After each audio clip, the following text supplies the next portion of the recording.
Welcome to Prime. I am Emily Hargrove. We have got a really lovely show for you today.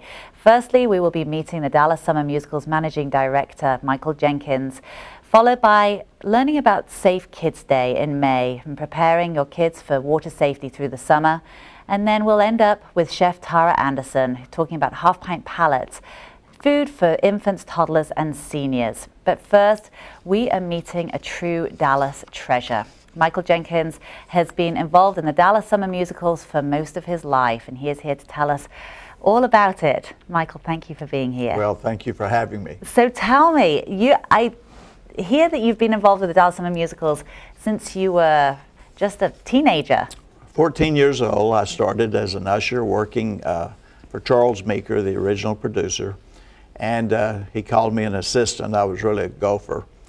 And then Tom Hughes came along as an assistant, and I was interested in stage design and went out into architecture and development of Six Flags over Texas, the first theme park. And then Charles Meeker came out, and we teamed up again to do the shows, left Tom Hughes at the music hall. Then Mr. Meeker died, and Tom asked me to come back on his board, and then Tom passed away, and I'm back. So in 71 years, 71 seasons, it's been operated by Charlie Meeker and his two assistants. Wow, isn't that amazing? It's a bit of useless trivia, but he would be proud, wouldn't he?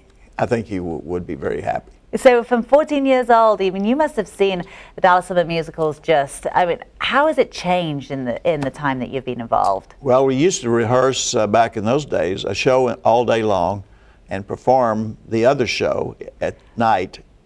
They were all 1 week, and then the show that was rehearsing in the day would become the show at night the second week while we rehearsed the third show. And we could not do that today. I don't even know how we did it then, but it was amazing. And so why was it done like that back then? Well, they were trying to do 10 to 12 shows in a season, 1 week each, and they all had to be locally produced. So you just have to rehearse a show. And you know, on Broadway today, our shows there, we have 6 weeks of rehearsal. We couldn't put a show together in a week. No, times have changed. Just building the scenery took at least that much time. And so were you personally involved in building the scenery as well in the early days? In the early days, right. And that must have been fun. Well, I was interested in architecture, and actually the reason theme parks came along and I got involved at those is because they're like permanent stage sets. Right. Exactly. So they're two very different entities, but really they can go hand in hand. That's right. And so tell me, at the age of 17, something happened at the age of 17. I was promoted to work in the office, answer the phone, greet guests, and it was very boring. I didn't like it. I wanted to be out where the action was. But I read a magazine of a show that needed an investment of $5,000, and I decided I would invest. I mowed lawns starting at 6 in the morning. Couldn't start earlier because of the noise. And then I came out and Charlie Meeker took me and locked me in the cotton bowl. I painted the numbers on the seats in the cotton bowl. Did you really? 75,504. Oh my goodness. And one day he came, you know, he'd always come and get me, but one day he couldn't. I know a lot of people have climbed in the cotton bowl for different things. I'm probably the only person to ever climb out. And it's harder to climb out than to climb in, I might add. Then I worked at the music hall at night, and at the end of the summer, I'd saved $2,890. I needed $5,000.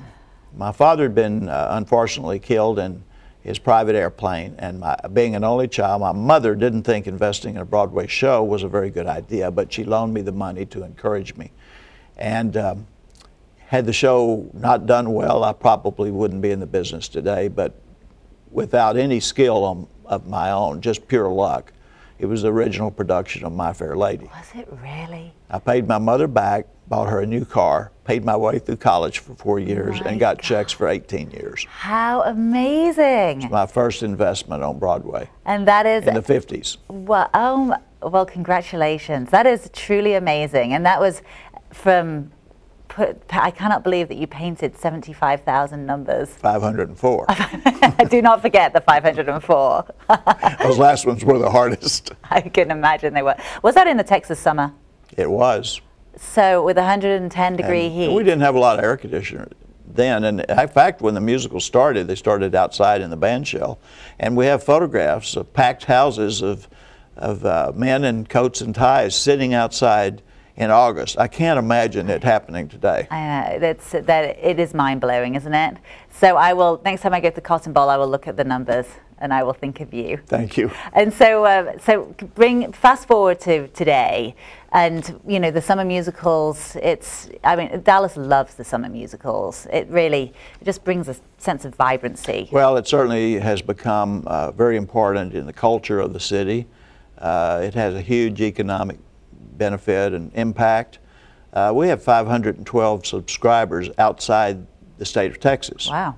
One as far as Bakersfield, California. Oh, interesting. There's 11 in Albuquerque. There's 6 doctors that fly in every other week.